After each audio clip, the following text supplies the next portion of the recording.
Hi everyone, I'm doing my next talk. Today is day 3 of the talk on the law of respect. Respect is the highest level of leadership. So in 1 Thessalonians 4:11-12, we are told, make it your ambition to lead a quiet life so that your daily life may win the respect of outsiders and so that you will not be dependent on anybody. And I think that's very true. There are different levels of respect or different ways that people get respect. The first is through positional power. So if somebody is your manager, your boss, they have a title, a position, and because of that title and position, people will listen to them. The same as when you're a child, you're growing up, you listen to your parents because they're your parents, and they are telling you what is the right way to go or the right thing to do. Then the second level we have is permission. So people follow because they want to follow. And we see that with sports celebrities or singers. We follow them because we want to follow them, because we like their music or we like their teaching, and nobody has to force us to follow them. The third level is because of what we've done for them, for the organization, the church, the group. So when we have jobs, people will get people to shadow us because we've done something for them. We've done a good job. In organizations where we volunteer, we mentor others. We get rewards. We get employee of the month. We get salary at the end of the day because we've given something, so we receive something in return. And then the fourth level is people development. So this is where long-term growth occurs. It's a commitment. So you get this type of respect when couples are married, or when a person makes a commitment to a single life or to a vocation. Then we look at that, and that's a commitment. And people try to stay on that level. Sometimes people do not, and people move on. That's also part of the journey of life. And then the last one is personhood. People follow because of who you are and what you represent. And if we look at that story of Deborah, she went from being in her position where she had authority to where she was giving the commands. She had people coming to her. She ordered Barak to come to her. And then people went out under her command. So she was building people up. And then last of all, she's called the mother of Israel. So she had reached the fifth level, the personhood level. And so John Maxwell just talks about this, and he takes us through it. And mainly people are at the production level. So especially in organizations, it's because of your results that they keep you. If you don't have good results, or if you're not producing the work, then they're not likely to keep you on a job. And that's the most common one. And then people development, some of us get to that level where people are being mentored by us, shadowed by us, and we feed into them. So they go on to become directors, they go on to become executives because of the support that we have given them. And the last one is something that we all strive to reach for, where people know who we are and our lives speak for themselves. And in our tradition, we say that only comes at the end of your life, because anything can happen between now and the time that God calls us home. So the question that John Maxwell asks us is, what level are you on with your people? So in your organization, are you on level 1, where it's positional power, where they have to respect you, and it's command and control?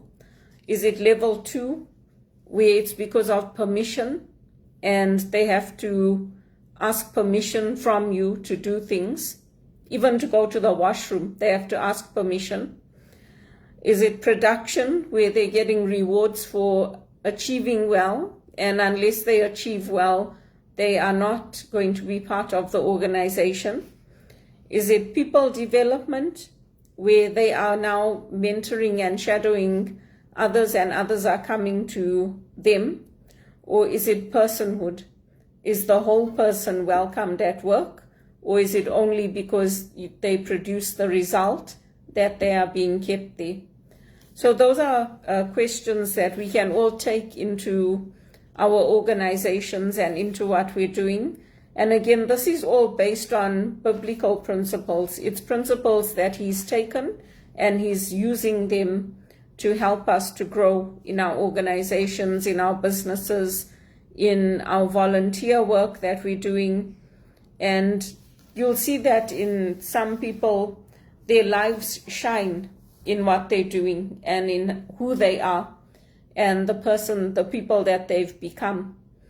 So everybody will go through their own struggles, their own journeys of getting respect. And respect means different things to different people. So they are good questions for us to reflect on. In this society in North America, respect comes from having a job and keeping it. And sometimes people don't look at the circumstances, and they don't care about the circumstances and the fact that there's millions of people out of work. It will be, oh, why is your resume so choppy? But if there was a recession, and if that's all the work that was available, then do you want me to lie on my resume and make it look good so that you can hire me? Or do you want somebody who's honest about the challenges they've overcome and what they've had to go through? So there's different ways of looking at it. Respect also comes from people holding positional power. So, for example, our priests, our doctors, our lawyers, they hold positional power. And because of that position, they are given respect automatically. Our policemen and women. It doesn't mean that all of them are good. It doesn't mean that all of them are fair, but they get that because of their positions, their titles. And then we have the leaders that we choose to follow.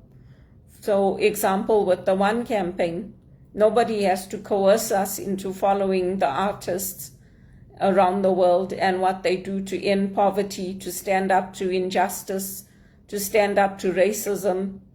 People are compelled and people are drawn into their message, the same way people were drawn to the message of Jesus or the lives of the saints. And then the production, what we accomplish, what results come out of what we do. Are people being lifted out of poverty? Are people getting what they want from our companies? Are people's lives changing and getting better, or are they getting worse? And some people are lucky. They get to work in one company their whole life, or they get a profession where they always have jobs. But I know for me and for my friends, the people who are in my circle, we haven't had that. We haven't had the good fortune of staying with one position the whole time. It doesn't matter if we're teachers or doctors or lawyers or accountants.